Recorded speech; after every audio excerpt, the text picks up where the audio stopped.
અને 12 બોર્ડની પરીક્ષા શાંતિપૂર્ણ માહોલમાં આરંભ થઈ ચૂકી છે ત્યારે રાજ્યના મુખ્યપ્રધાન ભૂપેન્દ્ર પટેલે તમામ 15,38,000 પરીક્ષાર્થીઓને શુભકામના પાઠવી અને તેઓ સારું પરફોર્મ કરે તેવી કામના કરી તો શિક્ષણ પ્રધાન કુબેર ડિંડોર અને પ્રફુલ્લ પાનસેરિયાએ પણ વિદ્યાર્થીઓને આવકાર્યા।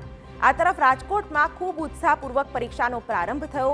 વિદ્યાર્થીઓના તણાવને દૂર કરવા પરીક્ષા કેન્દ્રો પર ગરબાથી સ્વાગત કરાયું તો માત્ર વર્ગખંડ નહીં, રાજ્યની 4 જેલો અમદાવાદ, વડોદરા, સુરત અને રાજકોટમાં પણ બોર્ડની પરીક્ષા યોજાઈ હતી, જેમાં ધોરણ 10ના 73 અને ધોરણ 12ના 57 કેદીઓએ પરીક્ષા આપી।